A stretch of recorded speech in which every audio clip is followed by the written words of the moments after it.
It's time to talk about my top 50 albums of 2022. And we'll be dividing these videos into 5 videos of 10 albums each. And they will be premiering throughout this week. So I'm not going to just waste any more time. Let me just jump right into it. So, number 50, I have Evergrey with A Heartless Portrait. So this is a band I knew about their album. They had one released like last year. I haven't listened to them before, and I thought it was a pretty good album. So this is my first time listening to this band. It's progressive metal, but I would say more on the power metal side of things, as opposed to maybe like a band like Dream Theater. So I remember I had to listen to this one a few times before I did my review. That was kind of like how I really got to know this band and get into this album. It has lots of good songs. So I think one of my favorite songs is called Save Me. I like the song because it reminded me of Opeth. It's just a really good song, but the rest of the album just has this mix of keyboards. You got lots of like chunky guitar riffs. It's just very big. Sometimes they get heavy. Sometimes they sound more like melodic death metal. Sometimes there are elements of traditional heavy metal, and some songs are more straightforward. So there's a lot going on in this album, and it is very good. Number 49 is Visions of Atlantis with Pirates. So this is a power metal and symphonic metal band. They remind me a lot of Nightwish, but like with a pirate theme. This is like family-friendly metal music. You can play this album at a children's birthday party and like nobody would be offended. The overall sound is just very epic. They incorporate elements of folk metal. The vocals very good. There's a nice mix of those like male and female vocals, and just everything. It's about pirates, so it's just a very like fun, catchy album. The songs are just super catchy and memorable. You got these songs like with the chorus, like there's one song with like the tick tick tock of the clock or something like that. Some songs are kind of heavier, some are faster, some are soft. We got some ballads. Just a very fun album just to lift your mood. Next, I have Temple of Void with Summoning the Slayer. So, this is a death doom band from Detroit, Michigan. They've been around since 2013. They released 4 albums. This is their 4th album, Summoning the Slayer. So, I guess you can compare this to other like modern doom or death doom bands, Hooded Menace, Asphyx, Paradise Lost. So, this album, it's 7 songs, 40 minutes. So, you got some long songs here. Pretty much between 4 and 8 minutes, and typical death metal lyrics. You talk about like death, some occult topics, and it's slow. It's like doom metal, but it's not like too slow where it's like funeral doom and it's boring. It just moves at a decent pace, but they are slow enough so you can kind of like listen really closely and hear all like the different sound textures. The vocals are dark and heavy. They're kind of used more like as an accompaniment to the other instruments.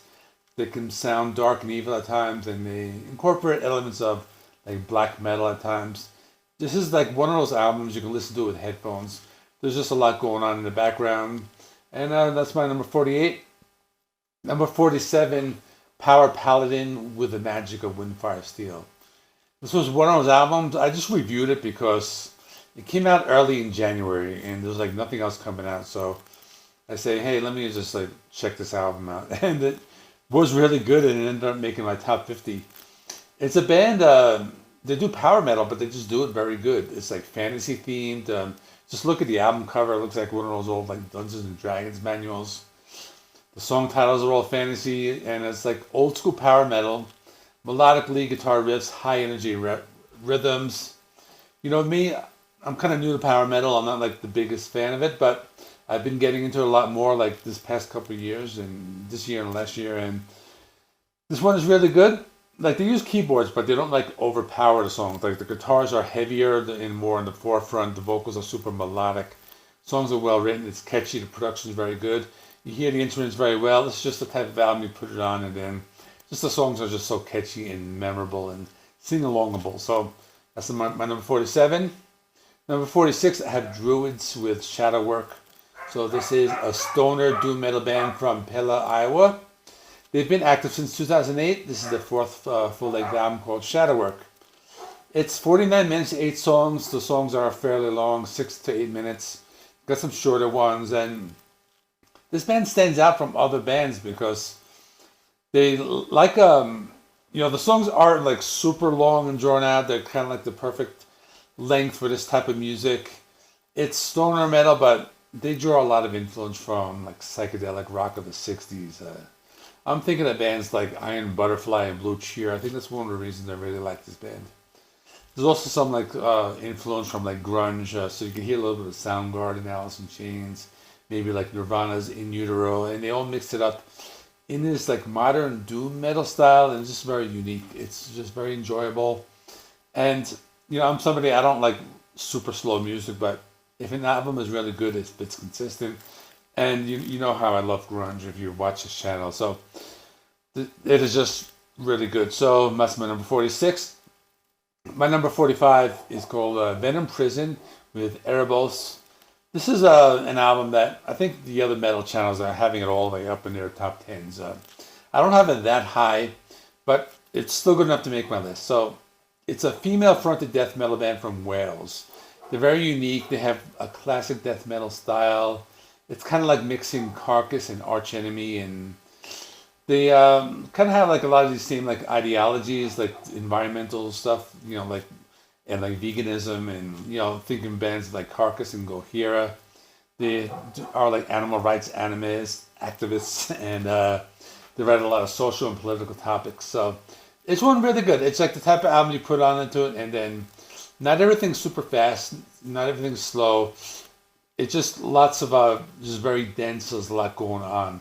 So you can hear death metal, but you hear some little jazz, some acoustic stuff, some ambient stuff, and it's just the kind of album you put it on and you listen to it and it's like, hey, that's pretty cool. I like that. Favorite song, Pain of Oasis. That's the more ambient one with more clean vocals and guitars. That one's really great. Kind of reminded me a little of like Pink Floyd at times. So it's a really good album, but it's only my number 45. Number 44, Warrior Soul Out on Bail.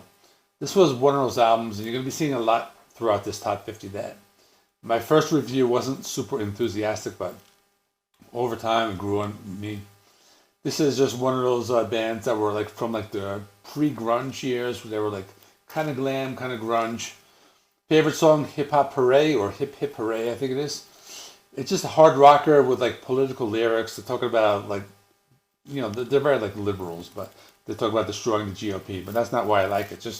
It's just such a catchy song. It's just fun. It has this like alternative rock sound. Like this one song is very like Guns N' Roses type. But if you like that 90s music, this is a really good album. Number 43, Amorphous with Halo. Another one.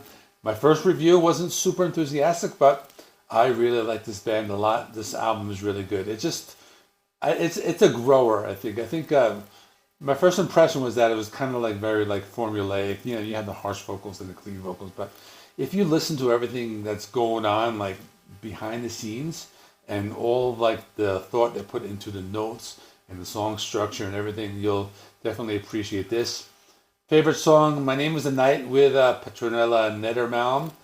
This one has like a female Swedish vocalist, and this one, just because it has like the male and female vocals alternating verses, I think when that happens in metal, it's always a good thing. And definitely the album was a grower for me, and that's why it's my number 43. Number 42, the Graham Bonnet Band, Day Out of Nowhere. This was one that I probably wasn't expecting to make this list, but another one, it was just after a few times that just the songs are really good. I mean, this guy is 74 years old. He's a legend in like the rock music. He's played with Rainbow, Michael Schenker Group, Alcatraz, and Impellitteri. Favorite song, It's Just a Frickin' Song. Just reminds me of classic Deep Purple from the 70s, just very tongue-in-cheek. We got some just lots of good stuff. It's just arena rock, hard rock. You're not doing anything new. It's just writing good music. And if you like just that type of like 80s music, arena rock with some 70s rock mixed in, just definitely good. My original score was like 7.5, but it's more like an 8.5 or 9 at this point. Number 41, another one I wasn't too enthusiastic about, Korn with Requiem. I think I started to enjoy this after spending some more time with it. You got the classic Korn lineup, so that one was good. Reminded me of like that late 90s, early 2000s Korn, maybe like Issues, You on the Other Side, Untouchables. I think I didn't like it at first. It did kind of seem kind of like not as heavy as those other albums, but when you listen to it a lot, you notice that the songs are very well written. Just Jonathan Davis is really great, clean vocals and his distorted vocals. Songs are catchy, just lots of good stuff. Favorite songs: "Lost in the Grandeur." Just I really like the pounding drums and the guitar scrapes, and just overall really good album. But again, it's a grower. So that is 5241. Again, please subscribe so you don't miss out on this. I will be posting these, on a daily basis throughout the week. So thanks for watching, and I'll see you tomorrow with number 40 through 39.